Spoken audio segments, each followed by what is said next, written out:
Hi friends, welcome to my channel. ఈరోజు మనం నిమ్మకాయ పులిహోర ఎలా చేయాలో చూద్దాం.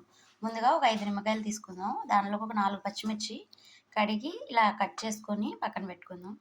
ఒక 4 ఎండుమిర్చి, అలాగే కొత్తిమీర, కరివేపాకు. ముందుగా రైస్ ఇలా కుక్ చేసుకొని పక్కన పెట్టుకుందాం. ఇప్పుడు స్టవ్ ఆన్ చేసి మళ్ళీ ఇంకో దాని మీద మూకుడు పెట్టుకొని దీనిలో కావాల్సినవి వేయించుదాం. స్టవ్ మీద మూకుడు పెట్టి దీనిలో ఒక స్పూన్ నెయ్యి వేసుకొని ఇలా జీడిపప్పు వేసుకున్నాం. ఒక కప్పు జీడిపప్పు ఈ చక్క దోరగా వేయించుకుందాం. ఇదిగోండి, ఈ విధంగా మనకి బ్రౌన్ కలర్ వచ్చేసాక ఇవి తీసేసుకుందాం. అదే నెయ్యిలోకి ఒక అరకప్పు ఇలా పల్లీలు తీసుకుందాము. ఈ పల్లీలు కూడా మనం దోరగా వేయించుకుందాం.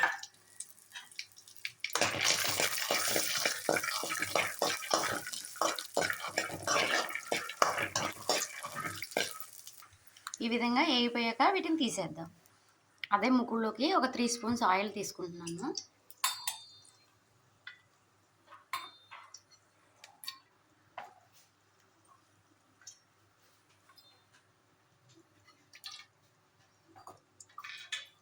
ఆయిల్ హీట్ ఎక్కాక ఇదిగోండి, నిమ్మరసంలోకి మనం ఒక 2 స్పూన్స్ సాల్ట్ వేసుకొని దీనిలో నిమ్మరసం పిండేసి పక్కన పెట్టుకుందాం. ఆయిల్ హీట్ అయ్యాక ఈ విధంగా ఇలా పక్కన పెట్టుకున్న పచ్చిమిర్చి వేసుకోండి.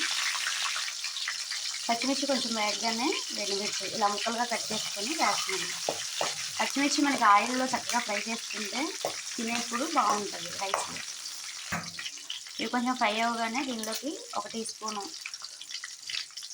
పచ్చిశనగపప్పు, అలాగే 1 స్పూను సాయిపప్పు, 1 స్పూను ఆవాలు వేసి కలుపుకుందాం. ఇవి దోరగా అవుతున్నాయి. ఇప్పుడు జీలకర్ర వేసుకుందాం. ఒక 1/2 స్పూను జీలకర్ర, 1/2 స్పూను.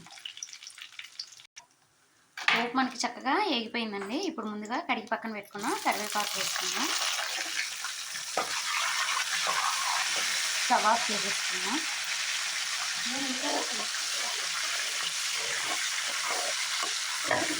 స్టవ్ ఆఫ్ చేసుకుని ఇది పూర్తిగా చల్లారాక దీనిలో నిమ్మకాయ రసం వేసుకుందాం.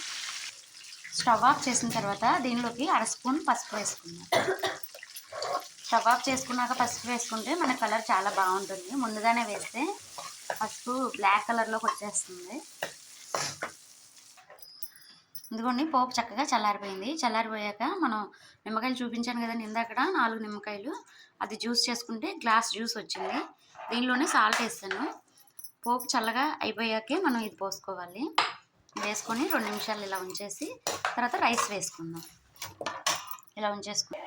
ఇదిగోండి, పోపు అంతా చక్కగా ఈ నిమ్మకాయ రసం అంతా వీటికి పట్టేస్తుంది.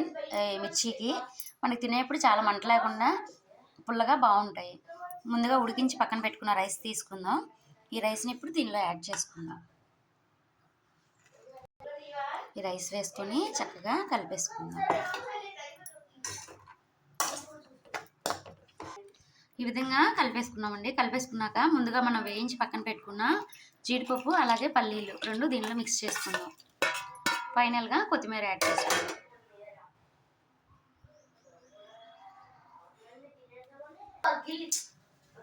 ఈ విధంగా అయ్యాక చక్కగా కలిపేసుకోండి. కలిపేసుకొని సర్వింగ్ బౌల్లోకి తీసుకుందాం. ఇంతే అండి, ఎంతో రుచికరమైన నిమ్మకాయ పులిహోర రెడీ అయిపోయింది. ఈ వీడియో మీకు కానీ నచ్చినట్లయితే ఒక లైక్ చేయండి. కొత్తగా మా ఛానల్ చూసినట్లయితే సబ్స్క్రైబ్ చేయండి. Thank you to all.